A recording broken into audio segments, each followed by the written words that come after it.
नमस्कार दोस्तों, आप लोग देख रहे हैं भोजपुरी एक्सप्रेस तक न्यूज। दोस्तों, आज हम आपको दिखाने जा रहे हैं भोजपुरी के superstar trending star Khesari Lal Yadav की जिंदगी का एक ऐसा भावुक पल जिसे देखकर हर कोई भावुक हो सकता है।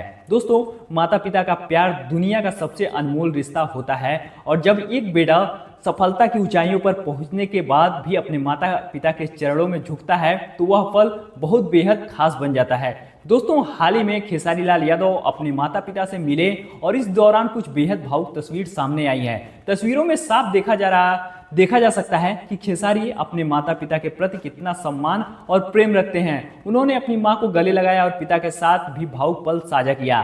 खेसारी लाल यादव कई बार अपने इंटरव्यू में बता भी चुके हैं कि उनके संघर्ष के दिनों में उनके माता पिता ने हर परिस्थिति का उनका साथ दिया। गरीबी और कठिनाइयों के बीच भी उनके परिवार ने कभी उनका हौसला नहीं टूटने दिया और उन्होंने अपने जो कर्तव्य को भी अच्छे तरीके से निभाया है। ट्रेंडिंग स्टार खेसारी लाल यादव जी ने कहीं ना कहीं अपने पिता से जितना प्रेम करते हैं उतना ही ज़्यादा अपने माता से भी प्रेम करते हैं। हालांकि इन दोनों लोगों की जो गरीबी के पल थे काफ़ी भावुक थे और इन्होंने काफ़ी ज़्यादा कठिनाइयों का सामना किया है और आज वो इतने बड़े स्टार बनने के बाद भी अपने माता पिता से उतना ही प्रेम करते हैं जितना उन्होंने गरीबी के समय में की थी। और वो हमेशा जब भी उनको खाली टाइम मिलता है तो अपने गांव जाते हैं और अपने माता पिता से जरूर मिलते हैं। तो आप लोग भी अगर ऐसी तमाम तरह की अगर अपडेट जानना चाहते हैं तो हमारे चैनल के साथ जुड़े रहिएगा और ऐसी तमाम खबर जानने के लिए चैनल पर पहली बार आए हों तो लाइक शेयर और सब्सक्राइब करना बिल्कुल भी मत भूलिएगा।